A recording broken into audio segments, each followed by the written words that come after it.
Assalamualaikum warahmatullahi wabarakatuh. Hari ini kita akan menjelaskan tentang etika berorganisasi. Yang pertama ada definisi berorganisasi.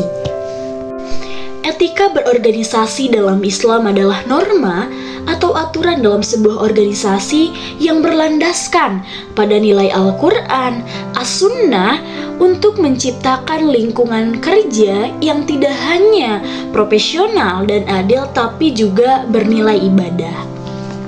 Nah, tujuannya adalah menggabungkan profesionalisme dengan nilai ibadah sehingga hal-hal yang dilakukan dalam organisasi tidak hanya sebagai profesionalisme saja tetapi juga sebagai nilai ibadah yang menghasilkan pahala di dalamnya. Landasan Al-Quran yang diambil untuk etika berorganisasi ini adalah ada dalam Quran Surat As-Saff ayat 4 yang artinya sesungguhnya Allah mencintai orang-orang yang berperang di jalannya dalam barisan yang teratur seakan-akan seperti mereka suatu bangunan yang kokoh. Nah, pesan utama dalam ayat tersebut adalah Islam sangat menganjurkan perorganisasian yang kompak, disiplin dan terstruktur, laksana bangunan yang kokoh yang tidak akan runtuh.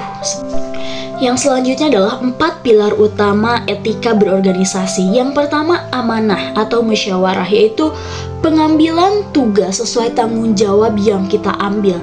Entah itu sebagai anggota, sebagai ketua, sebagai keamanan, atau sebagai bendahara, dan lain-lain. Yang kedua adalah syura atau musyawarah, yaitu pengambilan keputusan untuk mencapai sebuah kesepakatan yang adil tanpa ada diskriminasi antara ketua dan anggota. Yang ketiga adalah keadilan. Nah, ini adalah merupakan keseimbangan antara hak dan kewajiban, entah itu ketua, anggota, sesuai dengan haknya apa, kewajibannya apa, adil dalam segala hal.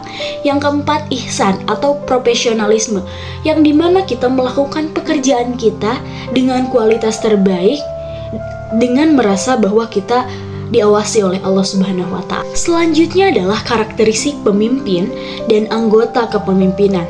Nah, pemimpin ini bertindak sebagai role model atau panutan etis dalam mendorong evaluasi kritis untuk solusi yang lebih baik. Yang pertama, karakteristik pemimpin dan anggota pemimpin adalah ta'awun atau kerjasama, saling tolong-menolong antara anggota dengan ketua, saling mendorong untuk mencapai tujuan bersama.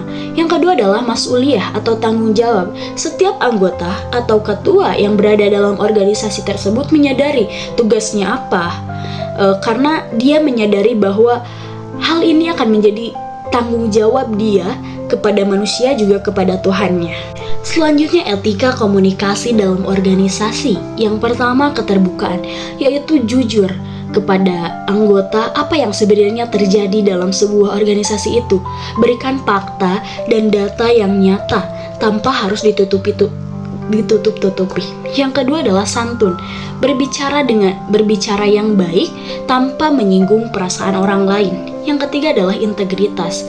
Kita sebagai ketua atau kita sebagai seseorang yang punya tanggung jawab, kita harus mempunyai sebuah integritas. Tanggung jawab kita kepada anggota seperti apa. Selanjutnya, manfaat belajar etika berorganisasi. Yang pertama, membangun kepercayaan atau trust, di mana kita belajar bagaimana meningkatkan kerjasama, loyalitas antar anggota.